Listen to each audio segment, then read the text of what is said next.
जय हिंद दोस्तों, आपका स्वागत है आपके अपने यूट्यूब चैनल ड्रीम एसएससी पर। एक बार फिर से आपके लिए लेके आ चुके हैं मोस्ट इम्पॉर्टेंट क्वेश्चंस जो कि आपके एसएससी जीडी 2024 के लिए बहुत ही इम्पॉर्टेंट होने वाले हैं। ये सभी प्रश्न बहुत ही इम्पॉर्टेंट हैं, इसीलिए इन सभी प्रश्नों को बहुत अच्छे से पढ़ करके जाइएगा वहाँ पर, ठीक है। चलते हैं अपने पहले प्रश्न से शुरुआत करते हैं। उससे पहले अगर आप चैनल पर नए हैं तो चैनल को सब्सक्राइब जरूर कर लीजिए और वीडियो को लाइक ज़रूर कर दीजिए। हमारा आज का पहला प्रश्न है, कार्बन की परमाणु संख्या क्या है? यानी जो कार्बन है उसकी परमाणु संख्या क्या है? 7 है, 9 है, 8 है या फिर 6 है? देखो, जो कार्बन है उसकी परमाणु संख्या होती है 6। कितनी होती है? 6 होती है। यानी आपका ऑप्शन 4 आपका बिल्कुल राइट आंसर हो जाएगा। चलते हैं अगले प्रश्न की ओर। हमारा अगला प्रश्न यहाँ पर दिया गया है, निम्नलिखित में से किसने संवैधानिक उपचार के अधिकार को संविधान की आत्मा कहा था? यानी जो आपका संवैधानिक उपचारों के अधिकार हैं उनको संविधान की आत्मा किसने कहा था? डॉक्टर राजेंद्र प्रसाद ने, या फिर BR अम्बेडकर ने, या फिर जवाहरलाल नेहरू ने, या फिर वल्लभ भाई पटेल ने? देखो, जो आपका संवैधानिक उपचारों का अधिकार है उसको संविधान की आत्मा कहा था BR अम्बेडकर, यानी डॉक्टर भीमराव अम्बेडकर ने कहा था। यानी ऑप्शन 2 आपका बिल्कुल राइट आंसर हो जाएगा, ठीक है। चलते हैं अगले प्रश्न की ओर। हमारा अगला प्रश्न यहाँ पर दिया गया है, विधवा पुनर्विवाह का समर्थन करने वाले बंगाली समाज सुधारक और लेखक का नाम बताइए, ठीक है। बाल गंगाधर तिलक हैं, या फिर ईश्वर चंद्र विद्यासागर हैं, या फिर बिपिन चंद्र पाल हैं, या फिर जवाहरलाल नेहरू हैं? तो ये कौन हो जाएंगे? तो आप बताएंगे ईश्वर चंद्र विद्यासागर। कौन है? ईश्वर चंद्र विद्यासागर हैं, ठीक है। ऑप्शन 2 आपका बिल्कुल राइट आंसर हो जाएगा। चलते हैं अगले प्रश्न की ओर। हमारा अगला प्रश्न यहाँ पर दिया गया है, भारतीय डाक नेटवर्क विश्व में किस लिए प्रसिद्ध है? यानी जो भारतीय डाक नेटवर्क है वो विश्व में किस लिए प्रसिद्ध है? यह सबसे छोटा डाक नेटवर्क है इसलिए प्रसिद्ध है, या फिर यह सबसे पुराना डाक नेटवर्क है इसलिए प्रसिद्ध है, या फिर यह सबसे सस्ता डाक नेटवर्क है इसलिए प्रसिद्ध है, या फिर यह सबसे बड़ा डाक नेटवर्क है इसलिए प्रसिद्ध है? देखो, प्रसिद्ध इसलिए है क्योंकि जो भारत का डाक नेटवर्क है वह सबसे बड़ा डाक नेटवर्क है, ठीक है। ऑप्शन 4 आपका बिल्कुल राइट आंसर हो जाएगा। यह सबसे बड़ा डाक नेटवर्क है, ठीक है। चलते हैं अगले प्रश्न की ओर। हमारा अगला प्रश्न यहाँ पर दिया गया है, तोरज्ञा एक दिवसीय मठ उत्सव है जो अरुणाचल प्रदेश की मोनपा जनजाति द्वारा मनाया जाता है। कितने दिवसीय मठ उत्सव है? 4 दिवसीय है, या फिर 7 दिवसीय है, या फिर 6 दिवसीय है, या फिर 3 दिवसीय है? देखिए, जो आपका तुरज्ञा है ये आपका 3 दिवसीय है। कितने दिवसीय? तो बताएंगे 3 दिवसीय मठ उत्सव है। यानी ऑप्शन 4 आपका बिल्कुल राइट आंसर हो जाएगा। चलते हैं अगले प्रश्न की ओर। हमारा अगला प्रश्न यहाँ पर दिया गया है, पेशेवर खेल के लिए टेनिस रैकेट की अधिकतम लंबाई कितनी होती है? 29 इंच, या फिर 30 इंच, या फिर 40 इंच, या फिर 35 इंच? तो यह कितनी होती है? तो बताएंगे 29 इंच होती है। 29 इंच आपका बिल्कुल राइट आंसर हो जाएगा। चलते हैं अगले प्रश्न की ओर। हमारा अगला प्रश्न यहाँ पर दिया गया है, केरल के सबसे बड़े जलप्रपात का नाम क्या है? यानी केरल जो आपका है राज्य, इसके सबसे बड़े जलप्रपात का नाम आपको बताना है कि क्या है। वाझाचल जलप्रपात है, या फिर दूध सागर जलप्रपात है, या फिर अथिरापिल्ली जलप्रपात है, या फिर कुंचिकल जलप्रपात है? इनमें से कौन सा सबसे बड़ा केरल का जलप्रपात है? तो ये आपका हो जाएगा अथिरापिल्ली जलप्रपात, ठीक है। ऑप्शन 3 आपका बिल्कुल राइट आंसर हो जाएगा। हमारा अगला प्रश्न यहाँ पर दिया गया है, बेंगलुरु टेक समिट 2022 का उद्घाटन किसने किया था? टेक समिट 2022 का बेंगलुरु उद्घाटन किसने किया था ये आपको बताना है। नरेंद्र मोदी ने किया था, या फिर द्रौपदी मुर्मू ने किया था, या फिर सुधा केवी ने किया था, या फिर सत्या नडेल ने किया था? देखो, इसका राइट आंसर क्या हो जाएगा? राइट आंसर हो जाएगा नरेंद्र मोदी। नरेंद्र मोदी जी ने बेंगलुरु टेक समिट 2022 का उद्घाटन किया था। यानी ऑप्शन ए का आपका बिल्कुल राइट आंसर हो जाएगा।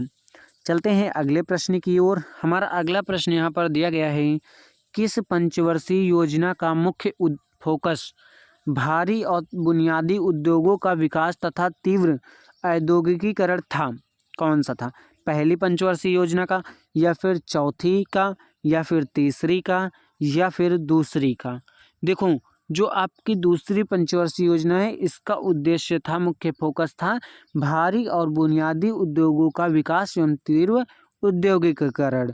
ठीक है, ऑप्शन 4 आपका बिल्कुल राइट आंसर हो जाएगा। चलते हैं अगले प्रश्न की ओर। हमारा अगला प्रश्न दिया गया है, मौर्योत्तर काल में वे पुरुष और महिलाएं थे जिनके पास जमीनें नहीं थीं। कौन से पुरुष महिलाएं थीं जिनके पास जमीनें नहीं थीं? गृहपति, या फिर ग्राम भोजक, या फिर भूमिहार, या फिर दास कर्मकार? तो इसका राइट आंसर क्या हो जाएगा? राइट आंसर हो जाएगा दास कर्मकार। इन चौथा ऑप्शन आपका बिल्कुल राइट आंसर हो जाएगा। चलते हैं अगले प्रश्न की ओर। हमारा अगला प्रश्न यहाँ पर दिया गया है, राष्ट्रीय आय को की तरह परिभाषित किया जाता है। किसकी तरह परिभाषित किया जाता है? कारक लागत पर एनएनपी, या फिर कारक लागत जीएनपी, या फिर एनएनपी, या फिर बाजार मूल्य पर जीएनपी? देखें, ये जो राष्ट्रीय आय है इसको आपका कारक लागत पर एनएनपी की तरह परिभाषित किया गया जाता है। ऑप्शन एक आपका बिल्कुल राइट आंसर हो जाएगा। हमारा अगला प्रश्न यहाँ पर दिया गया है, चुनाव आयोग राज्य विधानमंडल और राष्ट्रपति एवं उपराष्ट्रपति के पदों के लिए चुनाव का संचालन करता है।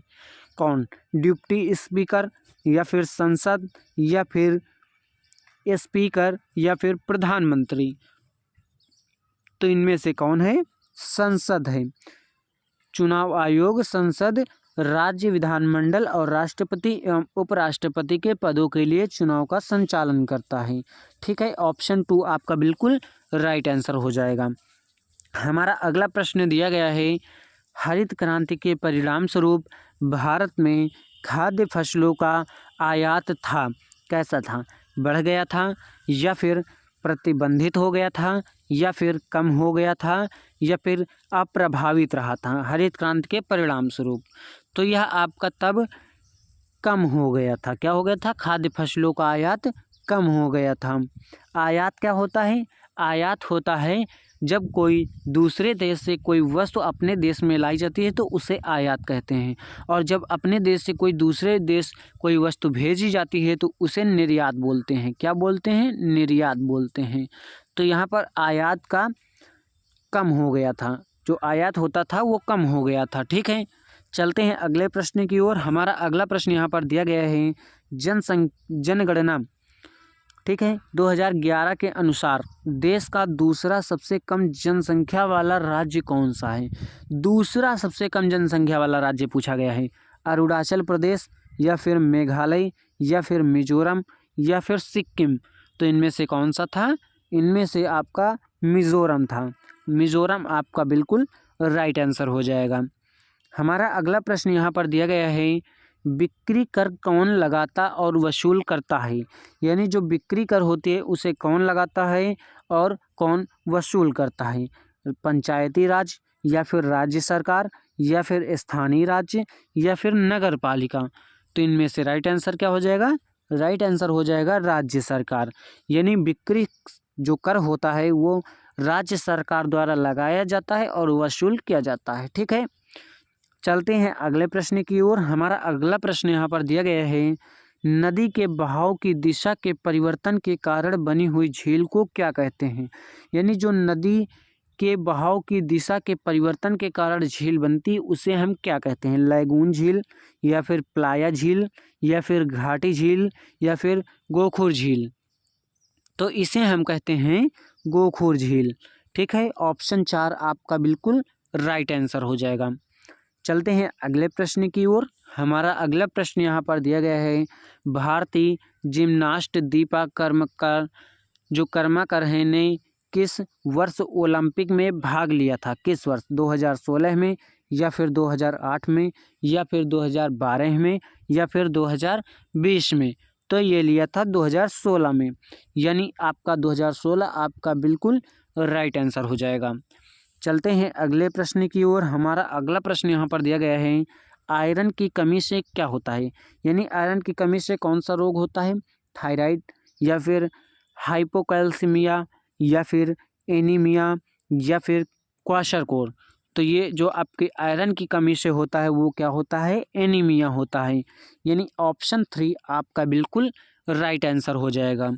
चलते हैं अगले प्रश्न की ओर। हमारा अगला प्रश्न दिया गया है, स्किल इंडिया विभिन्न उद्योग से संबंधित नौकरियों में 40 करोड़ से अधिक भारतीयों को प्रशिक्षित करने के लिए सरकार द्वारा में शुरू की गई एक पहल है। कब शुरू की गई एक पहल है, 2010 में या फिर 2015 में या फिर 2020 में या फिर 2017 में। तो ये आपका कब हो जाएगा, तो बताएंगे 2015 में शुरू की गई एक पहल है। ठीक है, ऑप्शन 2 आपका बिल्कुल राइट आंसर हो जाएगा। हमारा अगला प्रश्न दिया गया है, पंडित बिरजू महाराज निम्नलिखित में से किस नृत्य शैली से संबंधित हैं, कथक से या फिर मणिपुरी से या फिर ओडिसी से या फिर कुचिपुड़ी से। इसका राइट आंसर आप हमें कमेंट बॉक्स में बताइएगा, और आप यह भी बताना कि 19 में से आपने कितना स्कोर कवर किया है, आपने कितने प्रश्न सही किए हैं। ठीक है, अगर आपने अभी तक चैनल को सब्सक्राइब नहीं किया तो सब्सक्राइब जरूर कर लीजिए, क्योंकि आगे लाने वाले हैं इससे और अधिक मोस्ट इम्पॉर्टेंट क्वेश्चंस। ठीक है।